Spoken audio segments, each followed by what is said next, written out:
नमस्कार, unique story में आपका स्वागत है। प्रयागराज में कैसे मिल गईं गंगा और यमुना के साथ सरस्वती, जानिए रहस्य।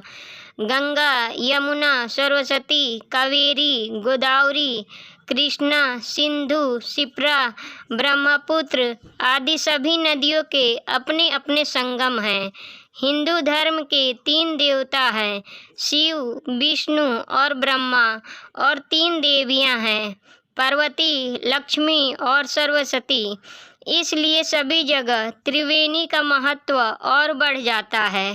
त्रिवेणी का अर्थ है वह स्थान जहाँ 3 नदियाँ आकर मिलती हों, जहाँ 3 नदियों का संगम होता हो। प्रयाग की गंगा नदी में एक स्थान ऐसा है जहाँ 3 नदियों का मिलन होता है। संगम और त्रिवेणी वस्तुतः एक ही स्थान है जहाँ गंगा, यमुना, सरस्वती का संगम होता है। यह दुर्लभ संगम विश्व प्रसिद्ध है। गंगा यमुना के बाद भारतीय संस्कृति में सरस्वती का महत्व अधिक मिला है, लेकिन सवाल यह उठता है कि यहाँ गंगा और यमुना तो स्पष्ट नजर आती हैं, लेकिन सरस्वती नहीं। तो फिर यह कैसे त्रिवेणी संगम हुआ? दरअसल इसके पीछे एक कथा है। यह कथा श्रीमद् भागवत पुराण में बड़े ही विस्तार से मिलती है। सरस्वती पूर्व काल में स्वर्ण भूमि में बहा करती थी। स्वर्ण भूमि का बाद में नाम स्वर्ण राष्ट्र पड़ा। धीरे धीरे कालांतर में यह सौराष्ट्र हो गया, किंतु यह सौराष्ट्र प्राचीन काल में पूरा मड़वार भी अपने अंदर समेटे हुआ था। सरस्वती यहाँ पर बड़े ही प्रेम से बहती थी।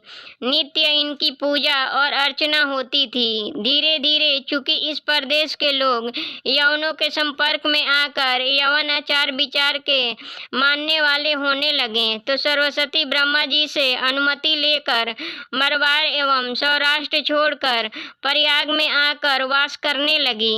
और तब से सरस्वती के वहां से चले आने के बाद वह पूरी भूमि ही मरुभूमि में परिवर्तित हो गई, जिसे आज राजस्थान के नाम से जाना जाता है। ऋग्वेद में सरस्वती का अनवती तथा उदकवती के रूप में वर्णन आया है। महाभारत में सरस्वती नदी के पलछौती नदी, वेद स्मृति, देववंती आदि कई नाम है। ऋग्वेद में सरस्वती नदी को यमुना के पूर्व और सतलुज के पश्चिम में बहती हुई बताया गया है। पांडय और जेमिनीय ब्राह्मण में सरस्वती नदी को मरुस्थल में सूखा हुआ बताया गया है। महाभारत में सरस्वती नदी के मरुस्थल में विनाशन नामक जगह पर विलुप्त होने का वर्णन है। इसी नदी के किनारे ब्रह्मावर्त था, कुरुक्षेत्र था, लेकिन आज वहाँ जलाशय है। महाभारत में भी सरस्वती का उल्लेख है कि बलराम ने द्वारिका से मथुरा तक की यात्रा सरस्वती नदी से की थी और लड़ाई के बाद यादव के पार्थिव अवशेषों को इसमें बहाया गया था। यानी तब इस नदी से यात्राएं भी की जा सकती थी। कैसे गंगा में मिली सरस्वती? वैदिक काल में एक और नदी दृष्टद्वती का वर्णन भी आता है। यह सरस्वती नदी की सहायक नदी थी। यह भी हरियाणा से होकर बहती थी। कालांतर में जब भीषण भूकंप आए और हरियाणा तथा राजस्थान की धरती के नीचे पहाड़ ऊपर उठे, तो नदियों के बहाव की दिशा बदल गई। एक और जहाँ सरस्वती लुप्त हो गई, वहीं दृष्टद्वती के बहाव की दिशा बदल गई।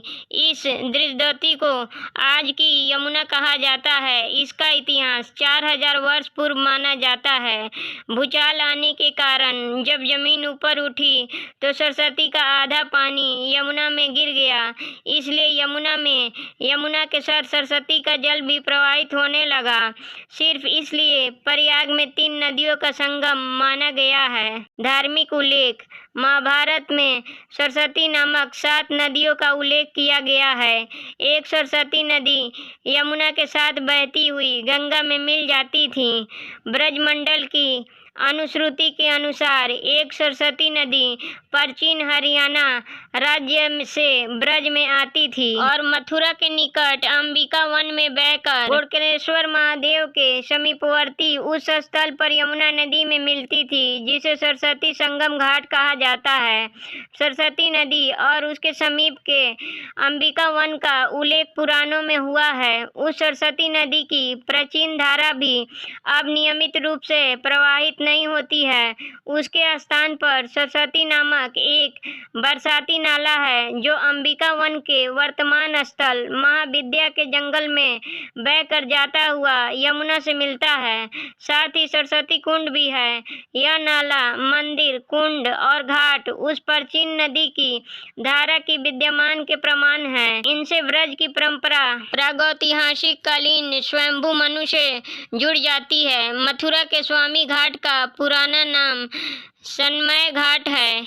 ऐसी ही वीडियो के लिए चैनल को सब्सक्राइब करें, वीडियो को लाइक करें और कमेंट बॉक्स में अपनी राय दें। वीडियो देखने के लिए धन्यवाद।